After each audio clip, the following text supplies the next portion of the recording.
Have you ever been afraid to ride a roller coaster, but then did it and felt invincible afterwards? Today, we are diving into the roller coaster of life and inviting you to ride threshold moments of life. I'm Danielle YS. I guide modern Renaissance women back into their whole selves so they can uncover their soul signatures. And I'm here with Victoria McMahon. I offer women and men time to explore who they are through the magic of life and what is awakening them to that true sourced self being. Welcome back to YSM Conversations and our mini series on threshold moments. In our last session, we talked about inviting in stuckness to help us get unstuck. And in the conversation before that, we talked about this spectrum of regulation and dysregulation, where when we are in our stuckness and allowing that stuckness to just be there, we're somewhere along that line. Now, today we are going to be diving into our choice within all of this. The choice is yours because when we're in that stuckness, when we're on that spectrum, we actually do have a choice for where we want to be within that spectrum. And we're going to dive into how you can have that choice and also some of the situations in which you might decide to be further along in the spectrum or a little bit earlier on in the spectrum. So let's dive in. Victoria, good to be with you. I'm curious, what comes up for you with our past couple of conversations, as well as with this idea of choice when we're in stuckness? Good to be with you, Danielle. I'm excited for the completion of this series and looking at what choice feels like. Often my mind says I have to make a choice about something, and I'm thinking it's either this or that way of operating. And I'd like to consider that that's not the best route for us. That it's really that spectrum. We talk about regulation and dysregulation. There's that spectrum in all of the threshold moments. Some feel mightier, some more subtle. The same with choice. No choice is a choice as well. It's that opening up into possibility. That's the word that comes for me. And I see you responding as well, that we move past this either or thinking about there has to be this perfect choice. And writing threshold moments is no perfect answer, no perfect choice. Letting go of that notion and inviting possibility, because it could be in stuckness that we're making choice to stay in stuckness, or it could be in inviting a different possibility where we want to go in ourselves. Do we want to dive deeper? Do we want to sit on the surface? A story comes up for me about this. So many decades ago, I took it upon myself to learn scuba diving. And there's that moment when you're on the boat, you get out into the water with your gear, bob on the top, and then go down. I don't ride the surface well. The tension on the water, the waves, that's hard for me to navigate and not get nauseous. If you can let me go in last, then we just all go down and I'm ready to go deep. So that's a metaphor to me about how I like to operate in exploration of my inner world. I experience the surface tension and I just drop in. Not all of us choose that. Some hang out on the top a while or even just dip the toe in. How does that fit for you? We've been flowing in the water metaphors this whole time, and there's so much beauty within the scuba diving one too, because there's all kinds of people and all kinds of depths that people want to go to. Some people float on the surface, some dip their toes in, some people stay on the surface and watch other people dive in deep, and that gets them the experience they need. And one thing I love about your scuba diving metaphor is we deeply have to trust the body when going in, especially from a boat into the ocean, because you have those fins on, you can't walk well forwards. When we scuba dive off a boat, we literally turn around so that our backs are facing the ocean and just trust fall into the ocean. And I think that's just such a beautiful metaphor for threshold moments, the spectrum of regulation and dysregulation. And from our previous mini-series on listening beyond the ears, we're listening to the body, we're listening to the intuition and allowing that to guide us into where we need to be, whether it's on the surface, dipping our toes, whether it's diving deeper in. That is our guidance system to figure out where on the spectrum we want to be, where on the spectrum, maybe not even that we want to be, but that we are being guided to be. That's safe enough for us to receive what we need from that experience so we can learn from that moment as a threshold moment. I love that. The guidance system. I think you've landed on a key aspect to being in our own sovereign choice is following our inner guidance system. So let's play with that. Tease it out what guidance system means for you. It comes back to the body, the intuition, because for years, decades of my life, I had my guidance system up here. That can be a whirlwind, a tide pool, a hamster wheel, or a rabbit hole. They're endless. When I'm in my mind trying to figure it out, it often doesn't end up in the right. I don't want to say right. It doesn't often end up getting me to the place where I need to go in that moment. Whereas if I pause and let go of control with the mind, I get that body sensation, that intuitive hit of, okay, what is my next right step? It doesn't have to be the right step based on what society, peers, or bosses say.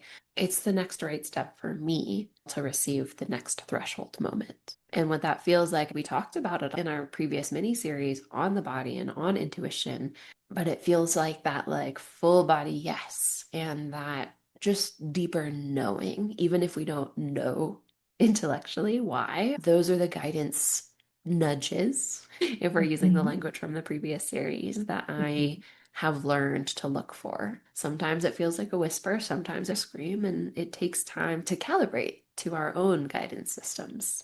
Two things stand out. One is that we live in a culture that gives the impression we need fixing, that there is a solution. I choose not to live in that reality. I've been at work in my own inner world, letting go of that. When we're in the fix it mode, we tend to live in reaction. When we're in the possibility, we're in the intuitive guidance system response way of being. I think this is critical to navigating regulation, dysregulation. I've seen what happens when you let go of your thinking, assuming something's wrong with you, right? Yeah. And what starts to happen is that possibility of something can unfold. I may know what it is, I may not know what it is, like you were speaking to. And that's perfect in and of itself, because then you become so much more able to tune your guidance system into listening. Today is culminating the last mini series and then this mini series. In this, we have a capacity within ourselves through our inner guidance system to respond from within ourselves into the world in a way that is not about fixing any longer, that it is really just about the pure potential living the moment.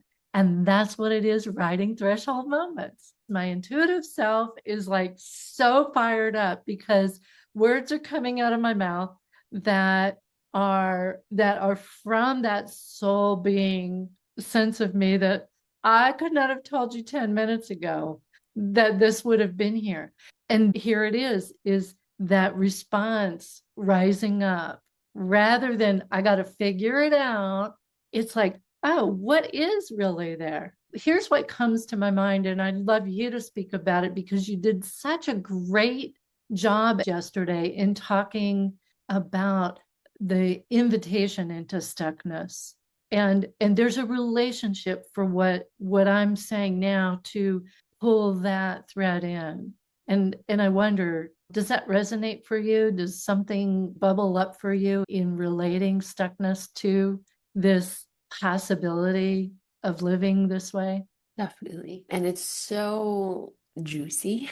And right before we dive into this, I wanted to just clarify some vocabulary as we're talking about having the words for things from our previous conversation. I hear you saying reacting compared to responding.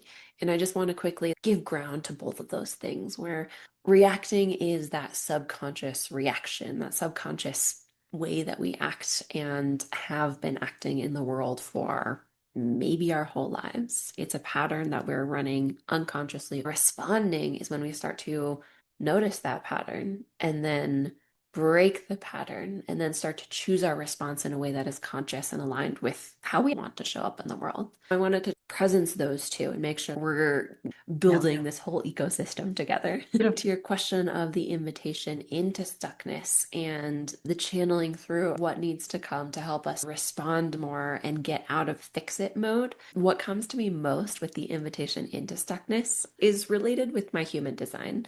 I'm a manifesting generator, and one of my not self markers is frustration. And so for me, I get frustrated when I'm stuck. My pattern is to work harder, push harder, try to fix it and figure it out. The invitation of frustration is to stay in what feels like stuckness, but is energy that's trying to give me a message, that's trying to say either just wait here, be in this moment, because there's something else that's coming to you that wants to be woven into whatever you're trying to figure out right now, or just take a break and allow spaciousness, because there's another piece that you do already have that right now you're too tunnel vision to be able to bring in. And so it's having that spaciousness within the stuckness that I was invited to with the frustration to be able to receive and weave together all the pieces that want to be woven into whatever this next step is. That not self is different for every human design type. Even without knowing about human design, I know when I'm stuck, I feel frustrated. The invitation is when you're stuck, what is that main feeling that comes up for you? You start identifying, instead of saying, I'm frustrated, I need to fix it, saying, I'm frustrated, what is this telling me? How can I step into the stuckness and allow that to be my path forward? Oh, I love responding to this because it takes me back to the first series about the frustration is the signal from the body mind to the signal of invitation, like you said. And it helps us be in that energy being generated by the frustration so we can get a deeper look at the energy of expression that wants to come through what's underneath wanting to express. Remember when we said, why wouldn't we want to look at it? It's that notion now, the signal, the register for us to get a deeper understanding of how we can move more freely into possibility instead of stuckness and fix it mode thinking and those things, that we get some really incredible results that what we are they? see and feel, right? And so when you like speak just kind of to when you find the frustration upon you and then you're moving with it and you discover what's underneath it, what's the result that often happens for you after that process? The first thing that comes to me is the response I have when I then receive what I was meant to receive is like, oh, duh. Obviously, that's what I needed. And obviously, I couldn't access it from that place of feeling frustrated. It's one of those moments of divine comedy where we can't help but laugh because it's so obvious now. But on the front side, it's like, no, I have to figure it out. I have to fix it. I have to prove myself. It's a matter of stepping into the discomfort of the unknown. And I think it's that discomfort piece that's the most polarizing for us. Because we can say all day, yes, I'm going to step into the stuckness, fine. And it's not until we get to that physical sensation of stuckness where we can see, oh, this is why I'm moving away. This is why I'm avoiding it. It's not because I want to be productive. It's because there's a part of me that feels uncomfortable that I haven't figured it out, or that I'm feeling this not enoughness. I was thinking the same for myself. It always seems to root in the I don't belong, or I'm not enough, or I'm not lovable. They're all kind of threaded together. Pick your favorite. I love how when you said, oh, duh, that it's like these aha moments, they give us relief, physical, emotional, mental relief. For me, when I get a relief after frustration, my system calms down. I feel the relaxation, the release of tension, if that's obvious. And this is that signal to us, oh, I'm moving from dysregulation back towards regulation. So we can have significant ways of experiencing it as we learn and practice the tracking of it. And that's one of the pieces that I wanted to kind of leave this series with. Begin tracking what does happen. Mm-hmm. That builds our resilience over time. Yeah. And that helps our nervous system not to go as far out of dysregulation every time we start to get the spectrum available to us and feel, oh, I'm not totally out there. I'm only somewhat out there today with this frustration, sadness, or whatever.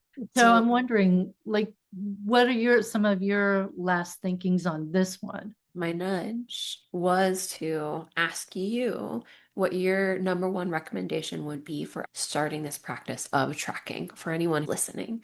What would that look like? What has that looked like for you in a way that's concrete? People can start today. I've done this particular practice that I got from Stephen Cope. I call it BRIFWA. It's an acronym for breathe, relax, feel whatever you're feeling, watch or observe that feeling, and then allow yourself to be there. Keep cycling through it. If it's hard, invite the feeling to stay. Breathe, relax, feel what you're feeling, watch, allow, until you move all the way through to that response of the nervous system going, okay, I've got this. I've got space in my mind beyond fixing. I've got my physical body present and I'm just in it. That's been one of the greatest tools. Quick and easy. You don't have to have anything but yourself anytime, anywhere, 24/7. You can just drop in. I love that. So many of these tools are similar. I have my own BOLD method, which follows that very similarly, where it always starts with breathe, B-O-L-T. It always starts with breathe, and then observing the body, letting go of resistance, that allowing. And then from there, it's a natural discovering, uncovering of what is actually trying to come through. Beautiful. Isn't that awesome? It's so awesome. It's so awesome. Now you have two tools that you can step out into the world with, BRIFWA and BOLD. Exactly. Begin the process of discovering, choose BOLD or BRIFWA in the moment and see where it takes you. Yeah. And it cycles back to the listening, the body again. So there's this weaving of all the pieces. So we encourage you, go back and listen to the first mini series on listening the body, and then listen to this one on writing those threshold moments. Let us know how you navigate the waters. Let us know how things are flowing for you, what comes up for you. And if you feel like you want to dive deeper into these, watch the other mini series that we have. Victoria has an amazing blog where she dives deeper into this. That's linked below. And if you want to dive into a conversation with me, there's a link below to schedule an Edge of the Unknown assessment. These are all tools available for you, and we're excited to share them. Absolutely. Today was fun. I love how we're closing out this mini series, and I look forward to what's the possibility for the next one. That we'll be listening the body, and we'll be listening for what wants to rise into conversation with us again. We'll see you there.